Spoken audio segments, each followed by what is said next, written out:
1 கொரிந்தியர் 4ஆம் அதிகாரம் இன்னைக்கு நம்மளுக்கு எதை போதிக்கிறது என்று அறிந்து நாம் செயல்படுத்துவோம்.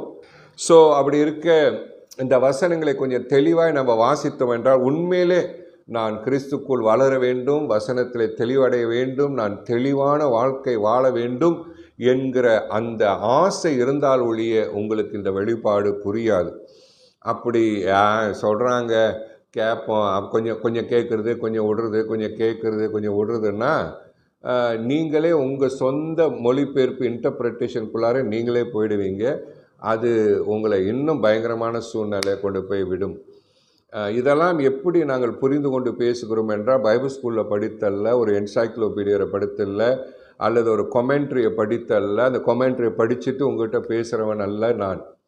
ஆவியானவர் இந்த வசனத்தில் எனக்கு கொடுக்குற வெளிப்பாடு தேவனை அறிந்ததுனாலே, தேவனுடைய ராஜ்யத்தின் கோட்பாடுகளை பரிசுத்த ஆவியானவர் கற்றுக் கொடுத்ததுனாலே, அந்த வெளிப்பாட்டின் தெளிவு இருப்பதனாலே ஒரு ராஜ்யம் எப்படி செயல்படும், கர்த்தர் எப்படி செயல்படுவார், வரும் நாட்களிலே இயேசு எதை பார்ப்பார், எப்படியாப்பட்ட ஆட்களை தம்மோடு சேர்த்து கொள்வார், எப்படியாப்பட்ட இதயம், எப்படியாப்பட்ட எண்ணங்கள், எப்படியாப்பட்ட நோக்கங்கள் நம்மளை தேவனுக்கு உரியவனாய் மாற்றி செயல்பட செய்கிறது என்று அறிந்து, அதன் பிரகாரம் என்னுடைய அனுபவத்தையும் நான் ஆவியிலே கண்டதையும் நான் உணர்ந்ததையும் எனக்கு பரிசுத்த ஆவியானவர் மொழிபெயர்த்து சொன்னதையும் கலந்து உங்களுக்கு ஒரு கலவையாய் ஊட்டி கொண்டு இருக்கிறேன்.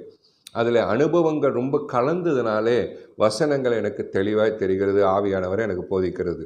ஸோ அதை உங்களிடத்தில் பகிர்ந்து கொள்கிறேன். சரி, 4ஆம் அதிகாரத்துக்கு நாம் செல்வோம். 1 கொரிந்தியர் வாசிக்க கேட்போம். அப்போது உங்களுக்கு சில தெளிவுகளை நான் உண்டாக்குகிறேன். இப்படியாக எந்த மனுஷனும் எங்களை கிறிஸ்துவின் ஊழியக்காரர் என்றும் தேவனுடைய ரகசியங்களின் உக்கிரக்காரன் என்றும் எண்ணிக்கொள்ள கடவன். அப்ப நான் உங்கள்கிட்ட பேசும்போது நீங்கள் ஒரு காரியத்தை தெளிவாய் புரிந்து கொள்ள வேண்டும். அந்த வசனத்தின் பிரகாரம் உக்கிரக்காரன் என்கிற ஒரு வார்த்தை தமிழிலே வருகிறது. அது ஆங்கிலத்தில் பார்த்தால் த சர்வன்ட் ஆஃப் காட்னு சொல்லலாம், த ஒர்க்கர்ஸ் ஆஃப் காட் ஓ எம்ப்ளாயி. அப்படின்னா வேலைக்காரன், கூலிக்காரன், எச்சமான் கீழே வேலை செய்கிறவன். உக்கிரக்காரன் அந்த வார்த்தை நீங்கள் என்னமோ பரலோகத்தில் என்னமோ கிடுகிடுத்து, சில நேரத்தில் அப்படி தான் வார்த்தைகள் எடுத்து என்னென்னமோ சொல்லுவாங்க. ஏன்னா பாமர மக்கள் நமக்கு புரியாது என்று சொல்லி. இல்லை, ஒரு சிம்பிளிஃபைட் வெர்ஷன் தான், ஒரு சின்ன வார்த்தை தான். உக்கிரக்காரன்னா வேலைக்காரன்.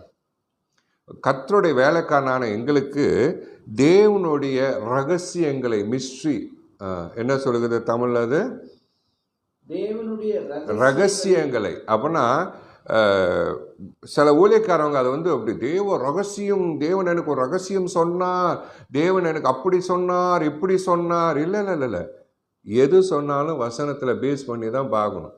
அந்த ஊழியக்காரர் அதை கண்டேன், இதை கண்டேன், வானத்தில் இது வந்துச்சு, அது வந்துச்சுனாலும் அது எந்த காலத்தில் உங்களுக்கு உரியதா என்று சொல்லி இன்னைக்கு உங்கள் வாழ்க்கையின் காரியங்களை எப்படி வகுத்து நடக்க வேண்டும் என்கிறது அது உங்களை உற்சாகப்படுத்த வேண்டும்.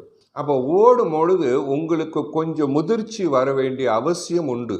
அது ஊழியக்காரர்களோ விசுவாசிகளோ, ஏன்னா விசுவாசியும் இதை தான் கேட்குறீர்கள், ஊழியக்காரரும் கேட்குறீர்கள்.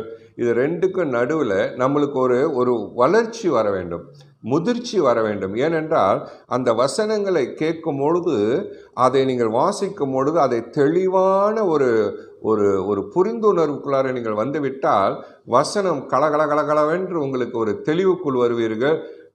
மற்றவர்களை நாம் வளர்க்கறது ஒரு பக்கத்து இருந்தாலும் சொல்லி கொடுத்து நம்முடைய வளர்ச்சி அதிகமாக இருக்கும்.